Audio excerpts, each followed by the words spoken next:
Should we get started? About 5 after. All right. Well, I will immediately hand it off.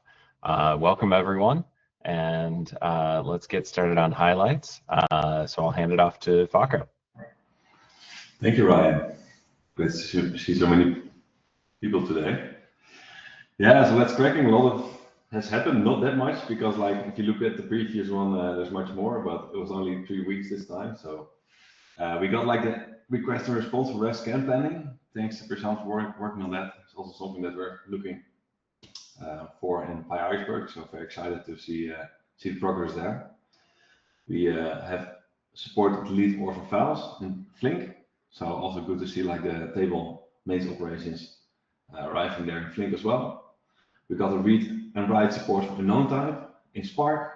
Thank you, Ryan, for all the reviews. I was a bit rusty on the Java side. We have now officially the format version being able to bump it all the way up to 3 in the REST pack.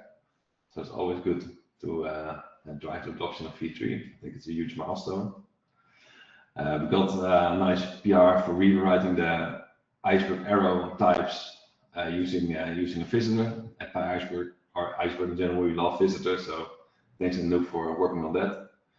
And we got like some additional testing in there for testing the factorized parquet reads and also the normal non-factorized reads against like golden files. Thanks, Eric, for making sure that we have everything right there. And thanks, Russell, for fixing some memory leaks on the factorized readers. I believe that was in there for a pretty long time, so thanks for taking the time to dive into that. For Iceberg, we have the BigQuery catalog. Thanks, Alex, for working on that. So it's now very easy to hook Iceberg up to BigQuery, and you read your Iceberg tables there. We also have, it's mostly a refactor actually. It's like producing snapshots without setting like a ref. And this allows you to implement like the write audit publish pattern that's well known within Iceberg. And we got like a very nice bug fix by GM Weaver to support S3 Anonymous on the FS spec. So thanks for working on that. At Go, we got like optimistic logging for the glue catalog. Thanks, Blue, for working on that. Hopefully less errors when trying to acquire logs. We got also the ability to time travel when reading a table. Thanks, Dow, for working on that. It's always great to make sure that we can use all the features of Iceberg. For Rust, it's a pretty long list. We have a big shout out from Manu, who has replaced async std.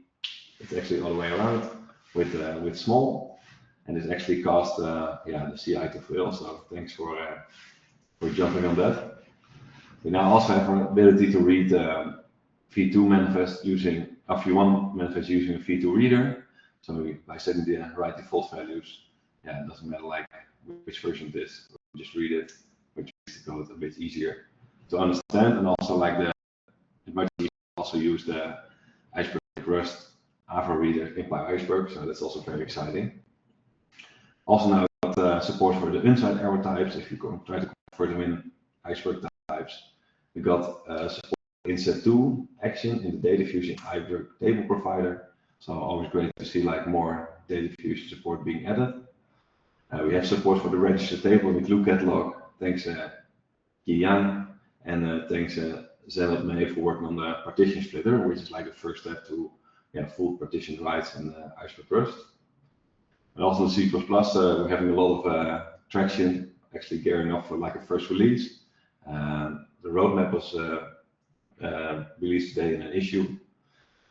So thanks Lee for adding like the manifest entry metadata inheritance. So this way we can inherit like the sequence number and the snapshot ID. And thanks Chow for adding the fields lookup by name and ID. So when you have a schema, we can easily find the fields that we need by ID. That's a preference. And thanks Gang for cleaning up and consolidating the AVO in Parquet API, especially important when we are gearing up to our first release. So I think that's for the highlights. For the releases, for Iceberg, we're at 0.10. We have a release candidate 3. I'm very hopeful and positive that won't find any other bugs. So please make sure to, if you use Iceberg, to check out the new release. It's available on PyPy. So if you explicitly put in the version, and then it will pick the release canvas for you. And also the RC4 is out. I see it's just been updated. Stephen, anything to add? No, I think we ran into a couple of release issues. Hopefully, finger crossed, hopefully this time it's good. Yeah, please verify the work. Yeah. All right, cool. Great to see that happening, and thanks for also including the new Parquet release. I think it's very nice touch to correctly produce like the logical type annotations for the variant type. So thanks for that. I think that brings us to the agenda. All right. I'll start off with the file format API. I see Peter updated this, although won't be able to join us. At least I think it was Peter. So we're making progress on the file format API, but we're really trying to get it, I think, dialed in and going through a couple more revisions just to try and get it to a point where we're making a minimal number of changes. So hopefully not rewriting the builders for Parquet and Avro, but instead sort of taking the approach we did with internal data to extend, basically reuse the same API and extend it. And then the new APIs will be there to wrap those specific APIs for basically all of the data delete and DV writers. So I think that that's going to be a positive change, but it's pretty invasive, and that's why there are a lot of trade-offs that we're going through to try and get those working. So big thanks to Peter for driving this through. I think we're still working on position deletes, but it's definitely getting closer and closer. So that's the update today. If you want to go take a look at it, please do. It's always good to have more people looking at these and thinking through how it's going to work. I think that's it for file format API. I don't know who added these agenda items, but I'll hand it off to whoever wanted to talk about rewrite table path. Hongyu added it. Yeah, I think I added. Can you guys hear me? Yeah. Cool. So providing a little bit of context on this. So in the Spark, we added the rewrite table path Spark actions back in Iceberg 1.8. The Spark action allow us to replicate the Iceberg tables, replacing the path because Iceberg so far doesn't support the relative path. Basically, when we're trying to switch Iceberg table from one location to another, like Hadoop to S3, or switching different S3 buckets, we want to leverage these Spark actions to regenerate all the Iceberg metadata. And today, how we do it is we look at the version files, the metadata.jsons, and we are doing a top-down from metadata.json, looking at the changing snapshots. We open the manifest list and replace the path, and then manifest, and also put position delete files. So that's how we do it. We recently got some user report errors where we realized when we were replacing the path, the lengths in the manifests are incorrect. So so far we realized that our top-down approach does not work because we are trying to find the difference and replace the path, but the length can only be known after we write such. So take one example is when we're trying to writing manifest lists, we need to write the manifest in order to know the new path because we changed the length of the manifests. And this basically changed our behavior. We can no longer do the top down. We need to do a little bit bottom up. And one thing of this is our engine behave a little bit different. So for example, Spark, when they read the table, they don't really check if the length of the manifest in the IO is same as the length within the Iceberg metadata. So when we initially contribute this, the Spark is fine, and this is the primary goal we use to migrate tables over and rewrite the tables. But later on, other engines such as Trinos and Impala, I think they take the length from the Iceberg metadata, and if this does not match with IOs, these will produce either runtime errors or worse, by silently discard the manifests. So I think the problem we have so far is that with this potential fix to write the length ahead of time in the bottom up, we no longer have the ability to do the incremental replications, as in between those two replications, we have to rewrite all the manifests instead of just the manifests are changing in terms of snapshots. So can I just clarify so I understand? Like, so when we're doing the rewrite, are we actually not writing the manifest length? Is that what's going on, or we're writing the wrong manifest length? We're writing the wrong manifest length. Where is the value coming from that we're writing? So think about we have a source and target.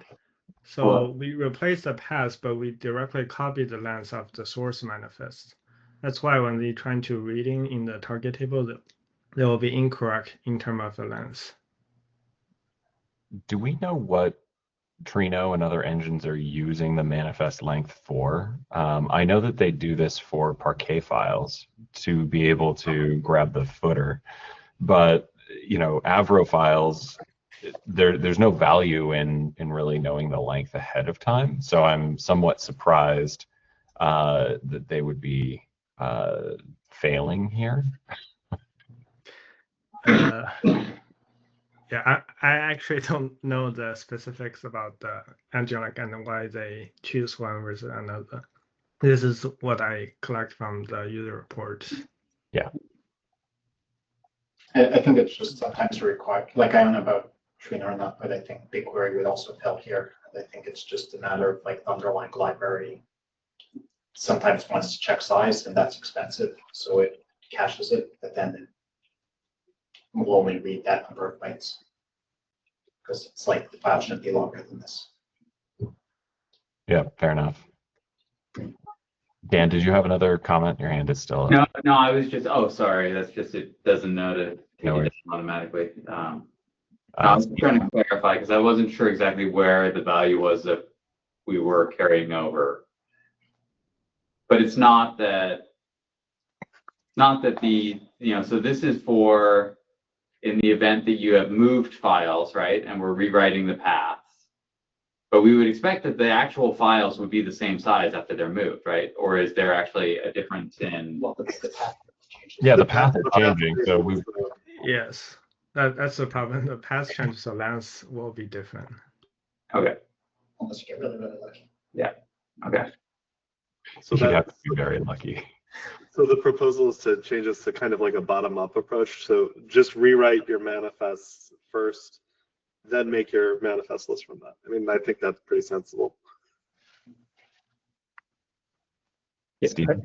Yeah, I think I talked to Steve also. I think we can still do the incremental refresh because we need to kind of look up a new length from the target folder, because we should assume the previous manifest already rewritten with the correct size. We should be able to load the manifest list from the target folder to retrieve them and carry on. So yeah, you will rewrite the delta manifest files, but it retrieves the existing manifest file, which already rewritten with the correct size from destination folder. That's one option we can go. Yeah. Yeah, I agree. I don't. And my hand was up to ask about that. I don't see why we wouldn't be able to still do incremental, because we will still know or have some reasonable mapping between data files across versions, or sorry, manifest files across versions. So we should be able to detect the manifest files that are already there and don't need to be rewritten, presumably because they have the exact same file name, which I believe is unique in a table. So as long as we are, sort of relativizing and then making the full path known and then checking for that full path, we should, I believe, be able to, do that diff or that, incremental logic. Are we missing something important there? That should work. I think Dimitri had a comment on the access. Dimitri, you want to?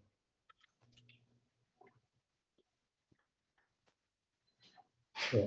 Dimitri commented the service may not have access to the target folder. I don't know if that should be the case because you will be able to write to it, right? You'll be able to read from the target folder also. Well, and you also right. Sorry. I mean, what changes from what you had the last time too? Because if you're doing bottom up versus top down, you still need to know what you translated the last time and put it over there. You could probably do the exact same assumption by saying like, okay, well, I can see from the previous snapshot that I have that I've mirrored over, I know what was changed from that snapshot, and then I can just go and rewrite those manifests. But that logic doesn't change based on how you're doing the rewrite in the remote folder.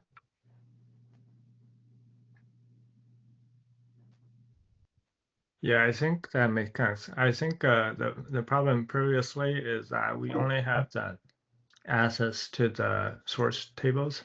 So everything was based on the existing state of source table, which some of the manifest cannot get. Even for the existing manifest, we need to rewrite to get its length.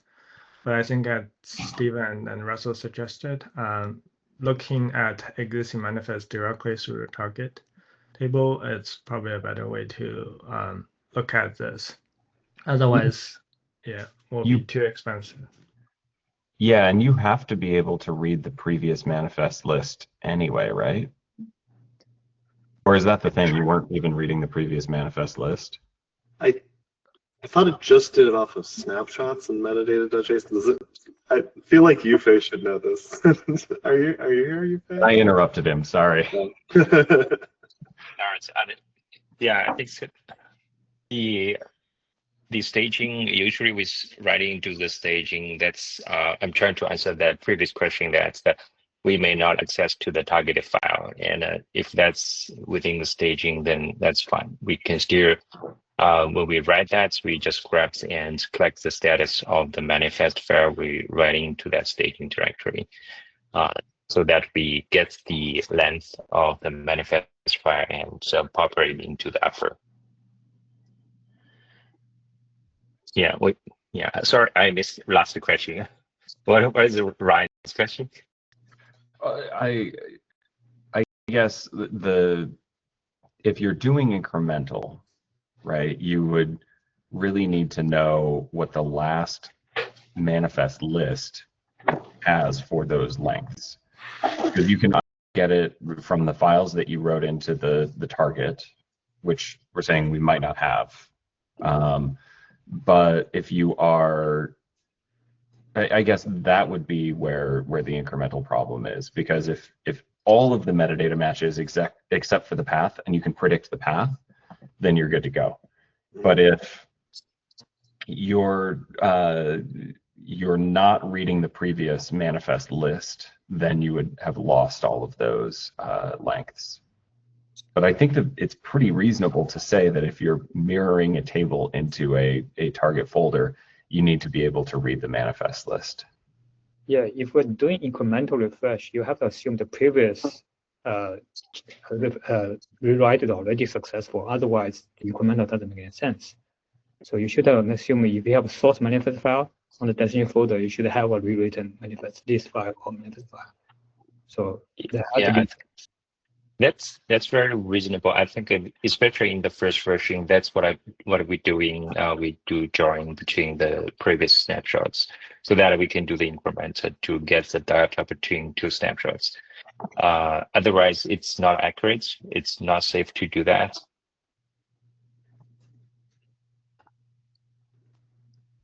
Sounds good. I think I'm clear. Dimitri, if you have anything to add.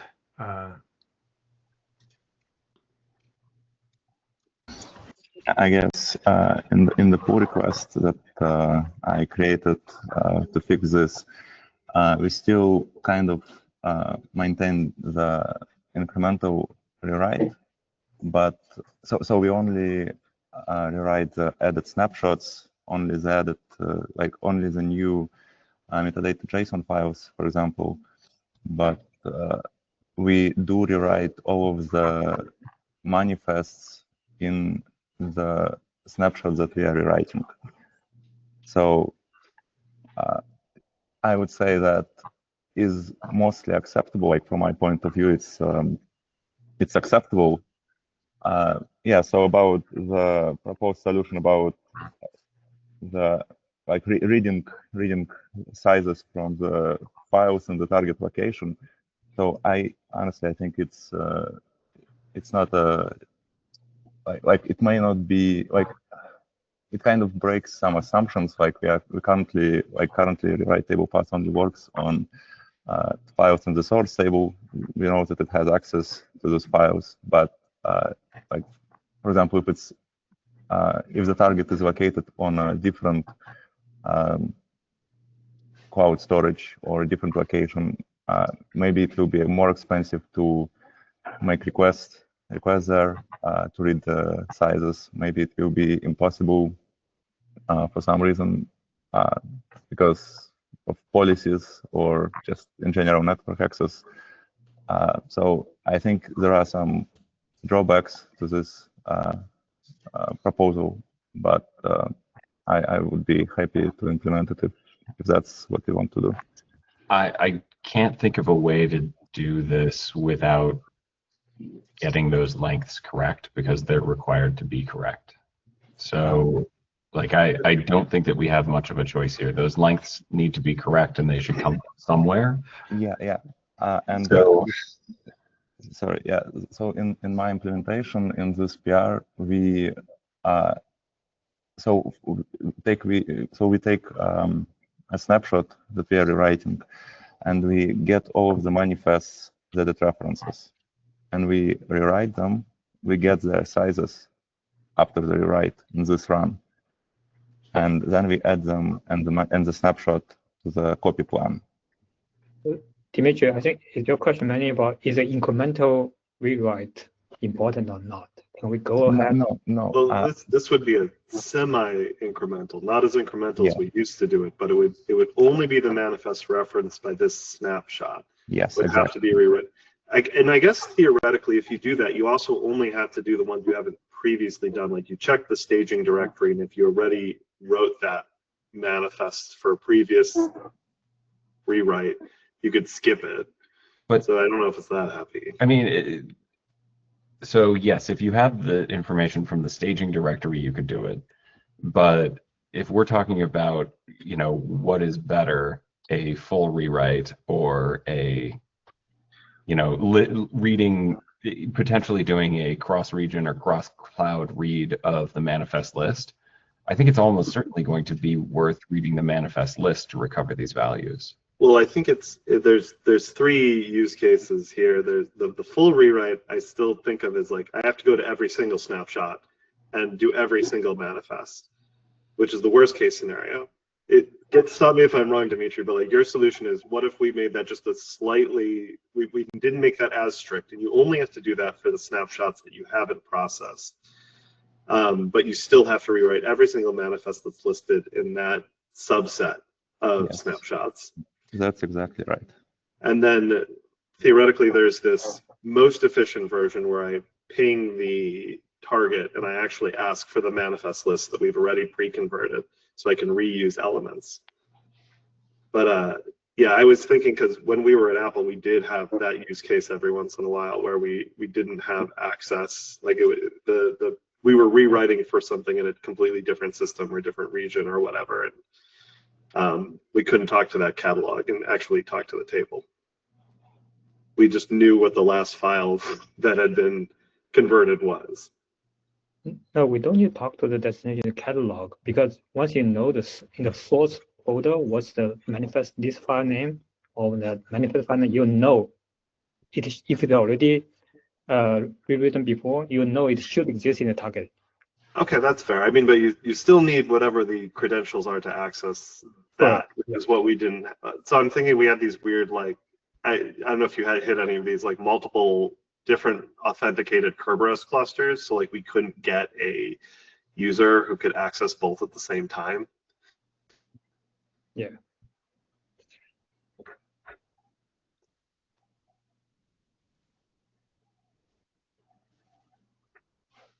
My proposal would be if we don't have strong objections, maybe we allow for both of these models, like being able to redo the whole snapshot and being able to do this kind of like partial recovery.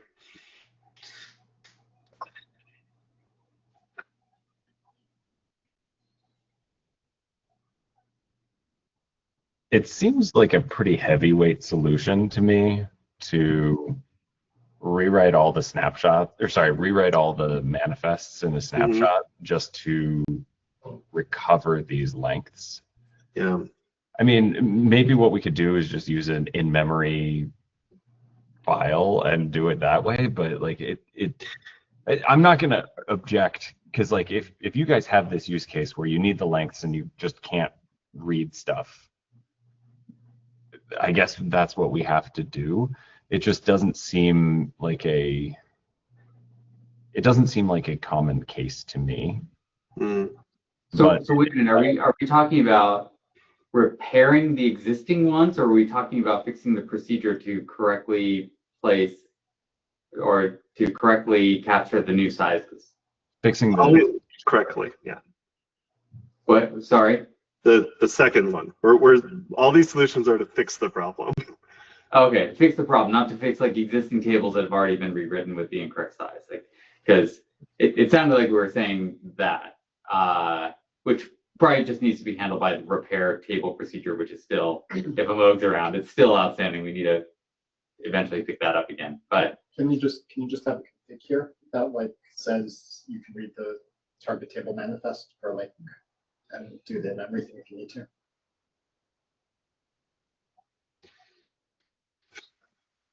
Or is that complicating the code too much? I think Daniel actually brings up an interesting point when he talks about repair table, because maybe that's actually the solution, is you just fix it on the other side. You shouldn't have to write two procedures, right? Like So, it should.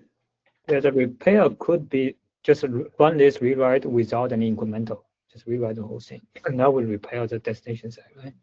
Because you only have to rewrite one file then, and you know you have access to everything. I don't know.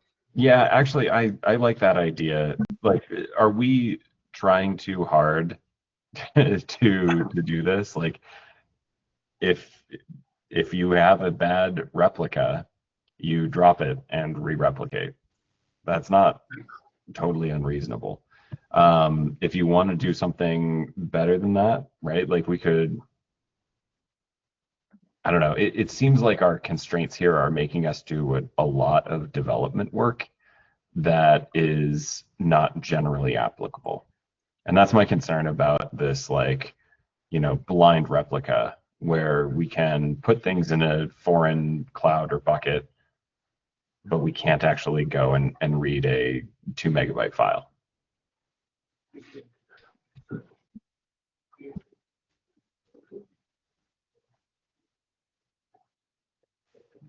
Yeah, I mean, that seems much cheaper, right? Like, as if I'm on the other system, all I have to do is get file status on these. Like, I don't even have to read them. I don't have to rewrite anything if my files are ready. So fixing it is really easy on that side.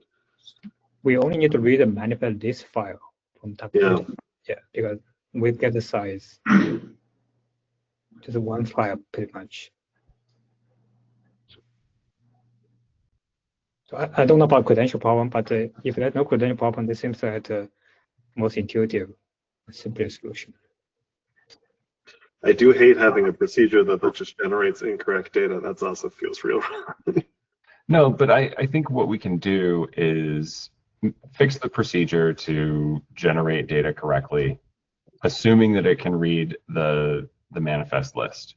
If it can't read the manifest list, then you fall back to a complete mirror so that you're generating all the files, right? And maybe we do that with this, restrict to just the current snapshot kind of thing.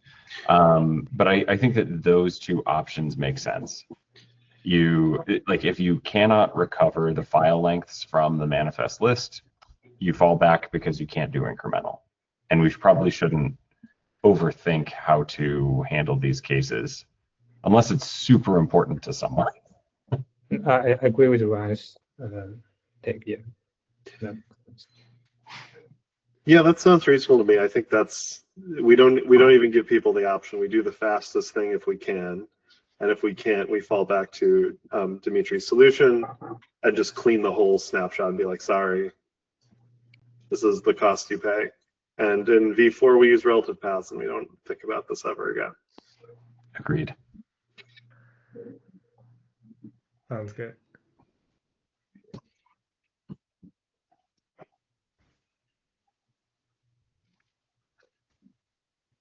How do you feel about that, Dimitri? As one of the authors, we're basically putting work on you. It sounds good to me. I also feel that to try to get the file from the target path and then fall back, it feels a little wrong. We don't know why it failed. Just in general, if we fail to read the file, then we rewrite without telling the user why. It's kind of suboptimal, but I mean, I can implement that as well if needed. I mean, we can always gate that around a parameter too, if you want to be like only allow fast refresh or something. Yeah. So that if user does expect this to work properly, then we could fail hard. Yeah. I would argue that that should be the default. Just fail if it can't do it the fast way. Yeah, and then have a parameter to say okay, well, if I can't read the metadata I'm, producing, then, just produce more metadata to get this right. That seems reasonable.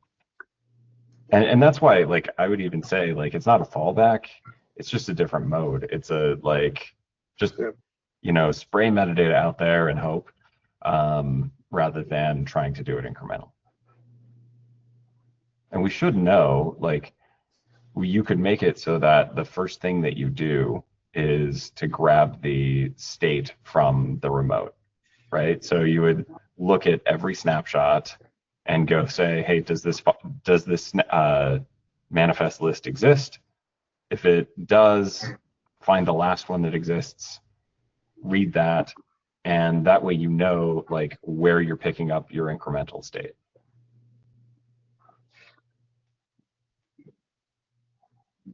Yeah, that sounds reasonable to me. Okay, well, it sounds like we have a rough agreement then. Thank you for working on this. Just a quick question on this. I was looking at the docs. I don't see any docs for this procedure. Dan, I think we have in the Spark procedures under the table replications. Is it not under the? Let me send the link. Okay. I just wanted, I was trying to look at what we have available to us with the procedure. Yeah, it's there under table replication. Under table replication. Maybe I'm just looking in the wrong place. I put it in the chat, but you can't get to that. Let me Slack you in. Or procedures.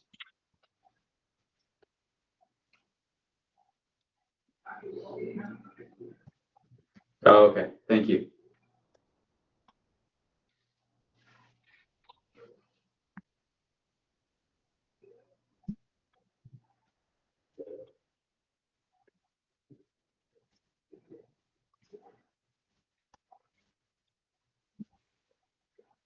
Yeah, currently we don't require that you're able to touch target prefix.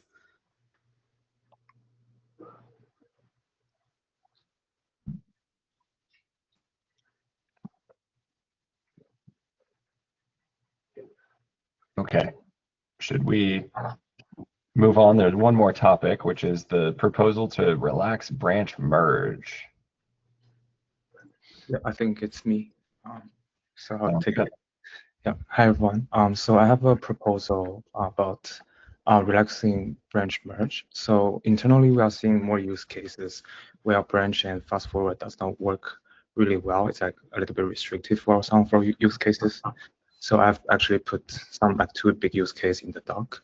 I think the biggest blocker for our use case is if main branch evolve and we want to like merge the other branch back to main. We cannot do it, it will fail. So that's like for some of the use cases, it's a little bit restrictive.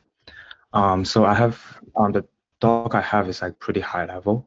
And also I've been thinking about experimenting different things about reusing existing Iceberg operations to basically try to replay the snapshots back to the main branch. But we also see some existing limitations with those operations so far.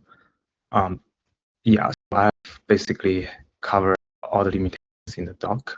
And also have a pretty high level algorithm proposal as well. So it's pretty high level. I would like to get some pretty initial like feedback from the community. And then, yeah, if they are interested, I can start working on it. Yeah. So I have a lot of big concerns about this. There are very few commits where you have the knowledge about the commit to know whether or not it's safe to apply the physical changes. So with an append, you kind of know, I don't have any requirements on the table, I'm only adding this data. So this is one of the reasons why we've allowed cherry picking commits. So you can cherry pick append commits.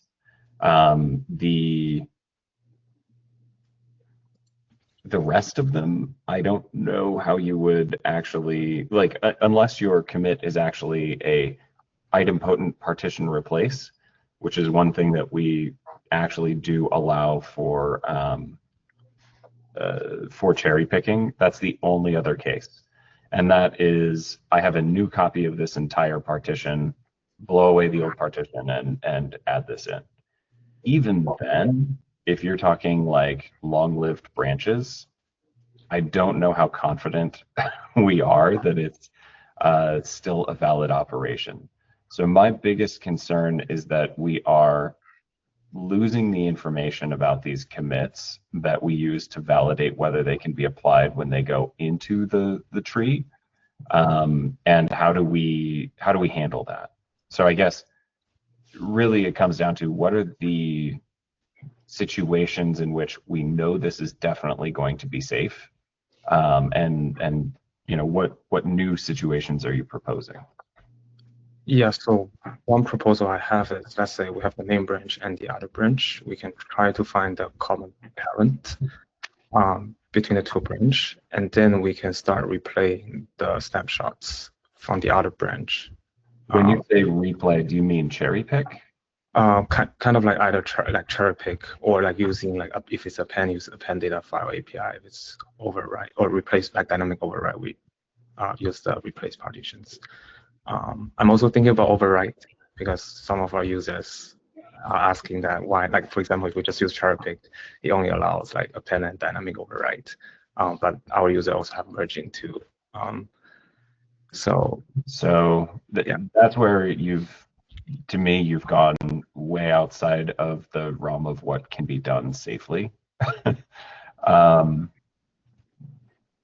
So like you don't know at the time that you're looking at the physical changes, you don't know how to validate whether or not the semantic changes are still going to be valid by carrying out the physical changes. So this is, unless you store everything about the original commit, including like what validations the engine configured on the library and things like that, then you don't really know whether or not you can apply those changes. And then I think there's a question of like how reasonable is it to try to store all of that information and then try to recover it and rerun those validations. I mean, it's something that we can potentially do by requiring all of the validation information be kept in the snapshot itself, but that actually gets quite large if you're looking at physical changes. I think one of the things that commonly comes up here is that, like, you can have scenarios where it feels safe, right? Or it is actually safe, but that requires a lot of context of what were the engines doing, what were they reading, and what were they actually writing into the table. But if you try and generalize that, then it kind of breaks down because you can't provide the same semantic guarantees. And so, like, a good example is always to think, well, what if I'm doing a merge into reading from the table that I'm writing to, but I still be able to make those changes in sequence, like apply those changes across the branches in sequence, and still have the correct result at the end. And oftentimes you'll find, no, you can't provide those guarantees because we just don't know enough about what changed and what was happening across those. So we can't then take, the cases where, hey, it happens to work here and just say, well, that'll work for everything. We need so much more context in order to ensure that we're actually not, manipulating physically changing the table state and getting a different result than if we had actually executed those things in that order. I see. So one question I have is, let's say, I think actually two questions. So if we just talk about append and dynamic override and just like replay them, do you think there are issues like with semantics? It's basically like do a range cherry pick in the branch back to main. I think that you could probably do that, but again, even the cherry pick for dynamic overwrite makes assumptions about the correctness of that commit. So even dynamic overwrite, I think Xeon added a few years ago the ability to validate, from some upstream version. That would not be possible. So you have to view all of those commits as completely idempotent, self-sufficient operations, which is that this chunk of data replaces this other chunk of data, with respect to partitioning. I would, in general, be trying to move away from dynamic partition overwrites anyway, because it's implicitly overwriting pieces of your table. So I think it's a pretty risky strategy. You could definitely do this with appends, but I think that's the only case that I would be confident in, like, releasing a catalog or platform level feature to do this with. I mean, rewrites are also generally safe, right? That is true. A rewrite, if it can be physically applied, would be safe. Yeah, you just need to validate the files you're replacing are actually still present, and rewrites can always kind of be applied given those constraints, because they're not actually changing the data, right? You would have still read the exact same data. So that's the only one. And there's a situation where, like, we can do better with like the compaction type workloads or something like that and deconflict those, but that doesn't sound like what you're targeting here. So yeah, it's like another use case for like compaction. But anyway, actually another question I have is can we deconflict at the partition level? Let's say we are trying to merge the snapshots back to main, and then if main branch doesn't touch the same partition. I don't think so, because, like, I mean, even with a dynamic rewrite or dynamic overwrite or anything, technically you could construct a scenario that depends on the data that's being appended to the table in the other operation, right? I can create a scenario where that will fall apart. So the fact that it's unlikely and you typically wouldn't be doing something like that doesn't make it correct. And it also perpetuates the use of fundamentally unsafe operations like dynamic partition overwrite.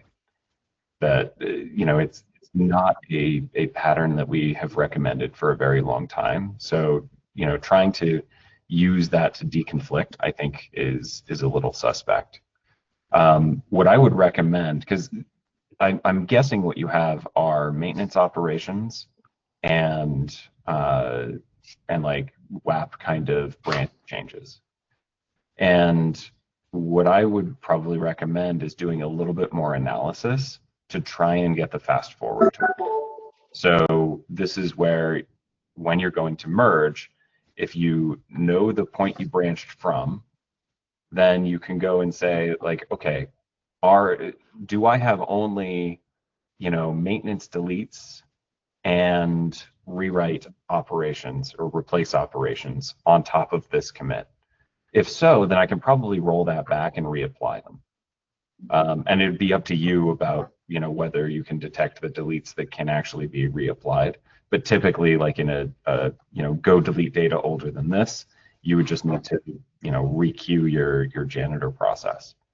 So I would recommend that, where you actually roll back the table state, then do your fast forward, and then try to apply the rewrite changes on top of that, because you can reason about the rewrite, like Dan was saying.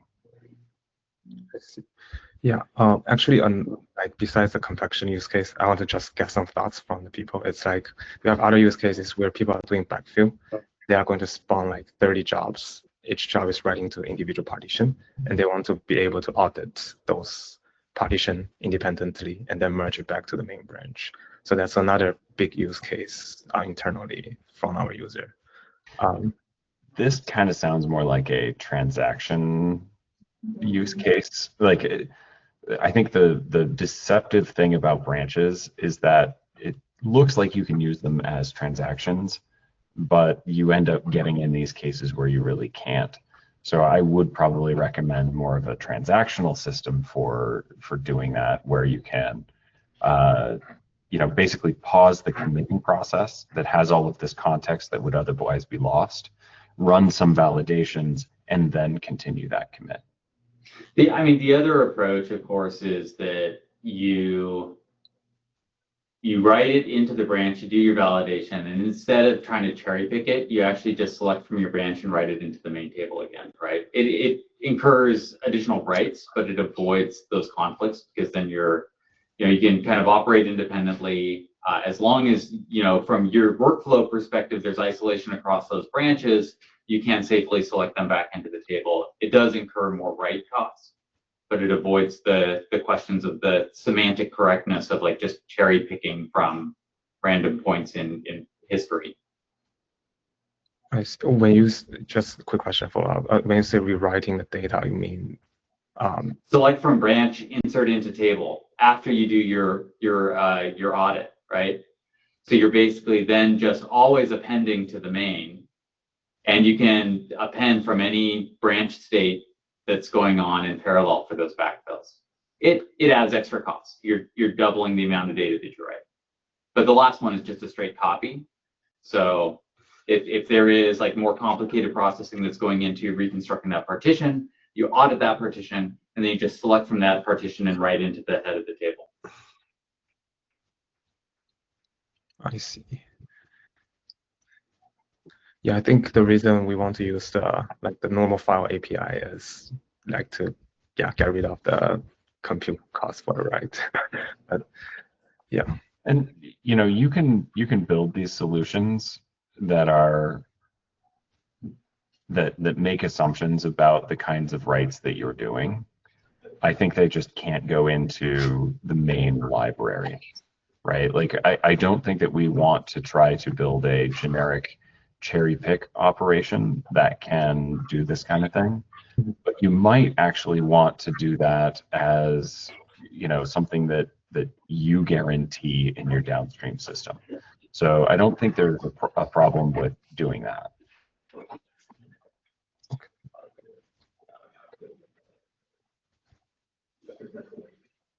I think that's it. Thanks for the feedback. All right. Well, we have 5 minutes left. Any last minute comments or topics? All right. If not, then thank you, everyone. We'll see you next week for the Rust sync.